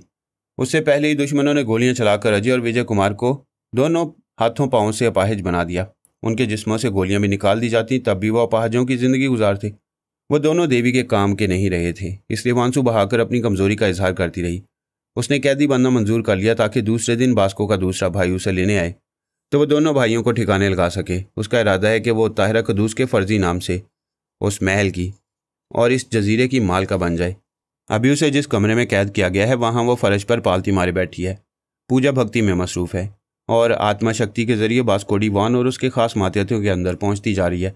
पारस ने कहा, मैं उस देवी के ताक़ुब में यहाँ आया हूँ। पहले तो मालूम हुआ कि वह इख्तियार में जा चुकी है, अब आपने ये अच्छी खबर सुनाई है कि वो महल में है और कल बास्को के भाई की आमद तक वहाँ रहेगी, बल्कि इस जजीरे की मालका बनकर इसी महल में ताहिरा कदूस बनकर रहेगी। मुकद्दर बेग ने कहा, उससे ज़ेरे ज़मीन रहने वाली को आइंदा दुनिया वालों से छुप कर रहने के लिए इससे ज़्यादा महफूज जगह शायद ही मिले, लिहाजा वो यहीं रहकर ख्याल ख्वानी के जरिए अमेरिका, इसराइल और भारत के टेलीपैथी जाने वालों पर हुकूमत भी करती रहेगी और MIM की तंजीम की जड़ों तक पहुँचने की कोशिश करती रहेगी। पारस ने मुस्कुरा कर कहा, उसके फरिश्तों को भी इल्म नहीं है कि MIM का ब्रादर कबीर इस जजीरे में आ पहुँचा है और अब मैं उस महल में अचानक उसके रूबरू पहुँच जाऊँगा। देवी फातिहाना अंदाज में मुस्कुराई। वो उसके रूबरू जाने की बातें कर रहा था जबकि वो उसके सामने ही बैठी थी और यह मुकद्दर बेग की मेहरबानी थी कि उसने पर्दा रखा था और पारस से कह रहा था, ये जो इंसान का मुकद्दर है ये इंसान को भटकाता ज़्यादा है और कभी कभी मंजिल तक पहुँचाता है। पारस ने कहा, आप दुनिया जहाँ के लोगों के अंदर की बातें जानती हैं। आपने देवी के नाकाम फरार, मार्को और अजय और विजय की मौत की बातें ऐसे बताई थी जैसे सब कुछ आंखों से देख रहे हो। आप वाज़ेह तौर से अपने मुतालिक कुछ बताते नहीं हैं। मैं आपसे कुछ पूछने की ज़िद भी नहीं करूँगा। मैंने ज़िंदगी के अमली मैदान में जो अरसा गुजारा उस अरसे में बड़े बड़े पुरस्कार बंदे देखे हैं और ऐसे हैरत अंगेज़ और नाकाबिल यकीन मनाजिर निगाहों से गुजरे हैं जिन्हें बयान किया जाए तो सुनने वाले यकीन नहीं करते हैं। आप जो भी हैं मेरे लिए मोहतरम है। मैं सिर्फ इतना पूछना चाहता हूँ कि उस महल में जाऊँगा तो क्या देवी मेरी गिरफ्त में आ जाएगी? मुकद्दर बेग ने कहा, देवी को गिरफ्त में लेने के इरादे से ना जाओ, वो खुद को छुपा रही है। तुम भी उसे अपनी असलियत छुपाओ और जाहिर ना होने दो कि उसे देवी सितारा की हैसियत से जानते हो। बाकी तुम्हारी अपनी प्लानिंग हुआ करती है, जैसा मुनासिब समझो वैसे ही करते रहो। पारस ने सोफे से उठकर कहा, मैंने इतनी रात तक आप दोनों की नींद खराब की मगर एंजेला की वजह से आना पड़ा। सोचा था कि इसके ज़रिए देवी के बारे में शायद कुछ मालूम हो सकेगा, लेकिन आपने तो देवी के बारे में पूरी किताब खोलकर मेरे सामने रख दी। अच्छा, अब आप आराम करें, इंशाल्लाह फिर मुलाकात होगी। उसने मुकद्दर बेग से रुखसती मुसाफिया किया, फिर एंजेला से मुसाफिया करते हुए कहा, मैं तुम्हारा दुश्मन नहीं हूँ। वैसे मैं तो क्या, कोई भी तुमसे दुश्मनी नहीं कर सकेगा। तुम मुकद्दर साहब की पनाह में हो। Wish you good luck. फिर वो कमरे से बाहर चला गया। देवी ने दरवाजे को अंदर से बंद कर दिया। मुकद्दर बेग अपने बिस्तर के सिरे पर आकर बैठ गया। वह आहिस्ता आहिस्ता चलती हुई आई, फिर उसके सामने फर्श पर दोजानू होकर उसके घुटनों पर हाथ रखकर बोली, आप कोई देवता हैं, भगवान के अवतार हैं। ब्रादर कबीर इस कदर मक्कार है कि उसके सामने मैंने किसी की चाल को कामयाब होते नहीं देखा, लेकिन आपने बड़ी आसानी से मेरी असलियत छुपाकर मेरी हिफाजत भी की है और उस मक्कार को बेवकूफ़ भी बनाया है। मैंने कुछ नहीं किया, जो करता है मुकद्दर करता है। तुम सितारा शनास हो। तुमने एक बार नहीं कई बार अपना जायचा बनाकर इल्म नजूम के जरिए मालूम किया है कि तुम्हारे आगे दो ही बातें होंगी। एक तो ये कि 10 बरस तक खुद को छुपा कर रखने में कामयाब रहोगी तो अपने महबूब पारस को अपनी मर्जी के मुताबिक अपना धर्मपति बना लोगी, या फिर जनाब अली असदुल्ला तबरेज़ी की पेशगोई के मुताबिक एक 7 बरस की बच्ची तुम्हें बेनकाब करके तुम्हारी 10 बरस की तपस्या बर्बाद कर देगी और पारस तुम्हें अपनी शरीक हयात बना लेगा। तुम अपने धर्म से निकल जाओगी, इसलिए मैंने भी ब्रादर कबीर से झूठ बोलकर उसे भटका दिया। तुम्हें सितारों की चाल के मुताबिक ज़ाहिर होना है, ख्वाह वो पारस हो या ब्रादर कबीर हो, सभी तुम्हारी असलियत जानने के लिए मुकर्रर वक्त तक भटकते रहेंगे। अब जाओ, सो जाओ।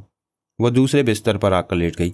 ख्याल ख्वानी के जरिए अपनी डमी को देखा। वह एक बंद कमरे में एक बिस्तर पर लेटी हुई थी। फिक्र और परेशानी के बायस उसे नींद नहीं आ रही थी। देवी ने उसके दिमाग को थपक थपक कर सुला दिया। वो खुद भी थकन से चूर हो रही थी, इसलिए अपने दिमाग को हदायत देकर सो गई। पारस ने भी इसी होटल में कमरा हासिल किया। वो इतनी रात को महल में जाना नहीं चाहता था। जब ये मालूम हो चुका था कि देवी इस जजीरे को अपने छुपने की जगह बना रही है और आइंदा महल में क्याम करेगी, तो फिर जल्दबाजी ज़रूरी नहीं थी। वह नींद पूरी करने के बाद सुबह इस महल में जाना चाहता था, लिहाजा वो भी होटल के कमरे में आकर आराम से सो गया। दूसरी सुबह उसे उस महल में जाना था जहाँ तकरीबन 250 मुसल्लह दहशतगर्द थे। फिर उसकी मौजूदा मालूमात के मुताबिक वहाँ वो देवी भी थी जो ख्याल ख्वानी के जरिए मालूम कर लेती कि वहाँ ब्रादर कबीर आया हुआ है। वैसे जहाँ तक देवी का ताल्लुक था वो अपनी आवाज़ और लहजा बदल कर उसे धोखा दे सकता था लेकिन सैकड़ों दहशतगर्दों के दरमियान जाने के लिए लाजमी था कि उसके पास एक सुलेमानी टोपी होती, जिसे पहनते ही वो तमाम लोगों की नज़रों से ओझल हो जाता। और अगर ऐसी सुलेमानी टोपी होती तो फिर ये बच्चों के लिए किस्सा कहानी की बात हो जाती। दूसरे दिन पारस जजीरे में वाक़ उस महल में पहुंच गया। उसे किसी ने नहीं देखा। वो छोटा सा जजीरा दुनिया के नक्शे में ऐसी जगह है जिसके शुमाल में तुर्की और जनूब में अफ्रीका की इस्लामी रियासतें हैं। देवी अपनी डमी को सामने रखकर खुद वहाँ रुपोश रहकर तमाम इस्लामी ममालिक को तरह तरह के मुसाइब में मुब्तला कर सकती थी। इस जजीरे के मशरिक में इसराइल था। वो यहूदियों के सर पर भी सवार रहती। देवी उसी होटल के कमरे में थी। मुकद्दर बेग किसी काम का बहाना करके कमरे से चला गया। वो जानता था कि देवी तन्हाई में ख्याल ख्वानी करेगी और महल में कैद रहने वाली अपनी डमी के अंदर रहकर उसे असली देवी बनाएगी। ऐसा इसलिए करेगी कि पिछली रात ब्रादर कबीर उसके कमरे में उसके महल में जाने और देवी पर काबू पाने का इरादा करके गया था। अब से पहले वो एक डमी सितारा बनकर पारस और तमाम दोस्तों और दुश्मनों को फ़रेब देती रही थी। आइंदा वो डमी देवी बनाकर ब्रादर कबीर और सारी दुनिया को फ़रेब में मुब्तला रखना चाहती थी। उसने पिछली रात डमी के अंदर पहुंचकर मालूम किया था। बेचारी बहुत परेशान थी, सहमी हुई भी थी। उसे एक कमरे में कैद कर दिया गया था। ये याद करके वो रोने भी लगी थी कि उसकी आंखों के सामने उसके दोनों मुहाफिज अजय और विजय कुमार को मार डाला गया। फिर इस बात का भी रोना था कि उसे पिछली ज़िंदगी याद नहीं आ रही। उसका असल नाम प्रभा रानी था। देवी के लिए यह लम्हा फिक्रिया था कि ब्रादर कबीर महल की तरफ गया है।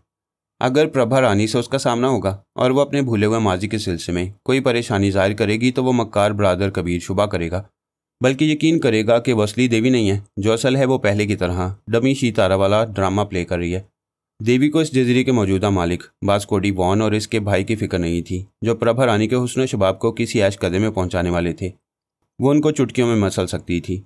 वो अपनी डमी को मुकम्मल तौर पर देवी बनाना चाहती थी। लिहाजा उसने सुबह बेदार होते ही फिर एक बार प्रभा रानी के ख्वाबीदा दिमाग को असरे नो अपना मामूल और ताबेदार बनाया। फिर अपनी एक एक आदत, एक एक अदा, अपने बदलते हुए लहजे और आवाज़ को उसके जहन में नक्श किया। उसे पिछली ज़िंदगी ये याद दिलाई कि वह 10 बरस तक ज़ेर ज़मीन रहकर सितारों की चाल के मुताबिक ज़मीन के ऊपर आना और अपनी असलियत ज़ाहिर करना चाहती थी। लेकिन अब उसने ज़ेर ज़मीन रहने का इरादा तर्क कर दिया है और मुख्तलिफ बहरूप में दुनिया वालों के सामने रहने भी लगी है और अपने भारत देश की बर्तरी के लिए अमेरिका और इसराइल से दोस्ती निभा रही है। और दोस्ती की आड़ में उन्हें भी धोखा देकर उनके तमाम ख्याल ख्वानी करने वालों को अपना मामूल और ताबेदार बना चुकी है। फिर यह भी ज़हन नशीन किया कि वो जब ज़रूरी समझती है तब ख्याल ख्वानी करती है और उसने अपने दोनों मुहाफिजों को बचाने के लिए इस वजह से ख्याल ख्वानी नहीं की कि उससे पहले वो दोनों पाहिज बना दिए गए थे, उसके किसी काम के नहीं रहे थे। वो टेलीपैथी और आत्मा शक्ति को इस्तेमाल करने के लिए बास्कोडी वॉन के दूसरे भाई की आमद का इंतजार कर रही थी। देवी ने इस बार उसे मुकम्मल डमी बनाकर आधे घंटे तक तरमीमी नींद सोने के लिए छोड़ दिया। अब वो मालूम करना चाहती थी कि ब्रादर कबीर महल में पहुंच चुका है या नहीं। ये मालूम करने के लिए महल में रहने वालों के अंदर पहुंचना ज़रूरी था। उसने रिसीवर उठाकर होटल के एक्सचेंज वाले से कहा कि वो मिस्टर मार्को के पीए से बातें करना चाहती है, लिहाजा महल के किसी फ़ोन से रब्ता कराया जाए। वो जानती थी कि मार्को अब इस दुनिया में नहीं रहा, फिर भी वो अनजान बनी रही। वह समझ रही थी कि वहाँ नए मालिक बास्को का नया पीए आया होगा, लेकिन उसे उसी पुराने पीए की आवाज़ सुनाई दी। इसका मतलब जाहिर था कि वह अपने पुराने आका के बाद अब अपने नए मालिक का वफादार बन गया। उसने पूछा, हेलो कौन है? मैं 01 बोल रही हूँ। आज आधी रात के बाद नए माल की खीप साउथ पोर्ट पर आने वाली है। आप नए माल के बारे में बताएं। मिस्टर मार्को जानते हैं कि कौन सी चीज़ स्मगल होकर आ रही है। सॉरी मैडम, मिस्टर मार्को अब इस दुनिया में नहीं रहे। अब इस जजीरे के नए आका बास्कोडी वॉन है। आइंदा उनसे आपकी डीलिंग होगी। मैं किसी से मुलाकात करने और तमाम मामला तय करने के बाद ही माल सप्लाई करती हूँ। पहले अपने आका से मालूम करो क्या वह मुझसे कारोबार जारी रखना चाहता है। मैं बाद में फ़ोन करूँगी। वह रिसीवर रखकर पीए के अंदर पहुँच गई। वह भी रिसीवर रखने के बाद बास्कोडी वॉन से कह रहा था, सर इंडिया की एक लेडी स्मगलर है, उसका कोड नेम 01 है। आज आधी रात के बाद उसका माल यहाँ पहुँचने वाला है, लेकिन वह दूसरी पार्टी को यह माल दे देगी क्योंकि आप उसके लिए नए हैं। पहले वो मुलाकात करती है, तमाम मामला तय करती है, उसके बाद माल सप्लाई करती है। मुझे दहशतगर्दी के ज़रिए करोड़ों डॉलर्स मुख्तलिफ ममालिक से मिलते रहते हैं। अगर स्मगलिंग के नए धंधे से भी खासी आमदनी होगी तो मैं तुम्हें स्मगलिंग के शोबे का इंचार्ज बना दूंगा। तुम खुद ही उससे मामला तय कर लो। वो पीए के ज़रिए बास्कोडी वॉन की आवाज़ सुनकर उसके अंदर पहुंच गई और मालूम करने लगी कि इस महल में कौन नया मेहमान आया है या दहशतगर्दी के सिलसिले में किसी मुल्क का नुमाइंदा उससे किसी डीलिंग के लिए पहुंचा हुआ है या नहीं। बास्को के ख्यालात ने बताया कि महल में कोई ऐसा नुमाइंदा या मेहमान नहीं आया है। वैसे 1 घंटे के अंदर उसका भाई डी रॉको वॉन वहाँ पहुँचने वाला है। इन दोनों भाइयों बास्को और डी रॉकी वॉन में खूब बनती थी। एक तरह से दोनों का धंधा मुश्तरका था। डी रॉको वॉन ख़ास तौर पर दौलतमंद इस्लामी ममालिक के अय्याश हुक्मरानों और दूसरे आला अहदेदारों से राजदाराना दोस्ती रखता था। और भारी मुआवजे पर हसीन तरीन औरतें पेश करता था। फिर अपने भाई बास्को के लिए उन ममालिक के हालात मालूम करता था जिस मुल्क के हुक्मरानों को अपना इक़्तिदार कायम रखने के लिए दहशत गर्दों की ज़रूरत होती। इस मुल्क में बास्को अपने ऐसे दहशत गर्द और तकरीबकार भेजता जो उस मुल्क की ज़ुबान और रस्म व रवाज से वाकिफ़ होते थे। किसी भी मुल्क की ज़ुबान और तहजीब से वाकफियत रखने वाले कातिल दहशत गर्द वहाँ जाली पासपोर्ट्स के ज़रिए रिहाइश इख्तियार कर लें तो वहाँ के अवाम और इंतज़ामिया को पता नहीं चलता कि ऐसे दुश्मन उनके दरमियान मौजूद रहते हैं। फिर बास्को डी वॉन के ख्यालात ने बताया कि उसका भाई डी रॉको वॉन तनहा नहीं रहता। उसके साथ 2 मुसल्लह गार्ड्स, एक बहुत ही तजुर्बाकार मुशीर और 3 अदद बहुत ही बदमाश किस्म की छटी हुई औरतें होती हैं। वो तीनों मुख्तलिफ ज़ुबानें जानती हैं और किसी नई हसीना को मोहब्बत से या जुल्म सितम से काबू करके मुख्तलिफ दौलतमंद अय्याशों तक पहुँचाती हैं। देवी का ख्याल था कि बरादर कबीर डी रॉको वान को उसके बॉडीगार्ड या मुशीर को ट्रैप करेगा और उनमें से किसी एक के बहरूप में रहकर महल के अंदर पहुंचेगा। जब ऐसी कोई बात नहीं बनेगी तो फिर आखिरी हरबे के तौर पर साया बनकर वहां जाएगा। वो दोनों भाई निहायत ख़तरनाक और सफ़ाक कातिल थे, लेकिन देवी उन्हें चूंटी के बराबर समझती थी। उसे महज बरादर कबीर की तरफ से तजस्सुस था कि वो किस तरह महल में पहुंचेगा, वहां क्या करेगा और उस डमी देवी तक कैसे पहुंचेगा। असल फिक्र यही थी कि वो एक डमी जाहिर ना होने पाए और बरादर कबीर उसके करीब रहकर भी उसे असल देवी समझता रहे। इस मकसद के लिए उसने दोबारा प्रभा रानी पर तनवीमी अमल करके हर एतबार से उसे देवी बना दिया था। सिर्फ एक कमी रह गई थी कि प्रभा रानी ख्याल ख्वानी नहीं कर सकती थी। ये कमी दूर करने के लिए उसने 2 तदाबीर की थी। एक तो ये कि जब तक बरादर कबीर उस डमी के पीछे पड़ा रहता तब तक वह खुद डमी के अंदर रहकर वक्तन फ़वक्तन ख्याल ख्वानी करती रहती। दूसरी तदबीर ये थी कि वह जल्द ही प्रभा रानी को ट्रांसफार्मर मशीन तक पहुंचाकर उसे टेलीपैथी भी सिखा देती और उसके दूसरे भारतीय टेलीपैथी जानने वाले रोबोट्स राजेश, अजय कुमार और विजय कुमार मारे गए थे। उनकी जगह वो 6 भारतीय ख्याल ख्वानी करने वालों का इजाफा करना चाहती थी। डी रॉको वॉन 1 घंटे बाद उस महल में अपने हवारियों के साथ आ गया। दोनों भाइयों ने एक दूसरे से मुलाकात की। बास्को ने उसे बताया कि ताहरा कदूस प्रभा रानी एक नहायत हसीन और जमील दोशीज़ है। वो उसके हुस्न की एक झलक किसी अय्याश हुक्मरान को दिखाकर उसके मुल्क के हालात के मुताबिक दहशत गर्दी की राहें हमवार कर सकता है। उनकी गुफ्तगू के दौरान देवी ख्याल ख्वानी के जरिए मौजूद थी और डी रॉको वान के हवारियों के अंदर पहुंचकर यकीन कर रही थी कि बरादर कबीर ने उनमें से किसी का बहरूप इख्तियार नहीं किया है। अगर वो किसी के भेस में होता और देवी उसके अंदर पहुंचती तो वह बेख्तियार सांस रोक लेता या फिर आदत के मुताबिक शरारतें करता। आवाज़ बदल कर उसे कहता, देवी जी, तुम्हें महल के जिस कमरे में कैद रखा गया है, मैं वो कमरा खुलवा कर तुम्हारे पास पहुँच जाऊँ? आज तक हमारी मुलाकात ख्याल ख्वानी के जरिए होती रही, आज हम रूबरू मिलेंगे। लेकिन ऐसी कोई बात नहीं थी। वो किसी हवारी के भेस में नहीं था। इससे जाहिर हो गया कि वो साया बनकर वहाँ किसी के अंदर मौजूद है और ये बात ज़्यादा करीने के आस थी कि वो डमी देवी के अंदर ही होगा और अभी खामोशी से तमाशा देखना चाहता होगा कि देवी बास्को और डी रॉको वान से किस तरह निमटने वाली थी।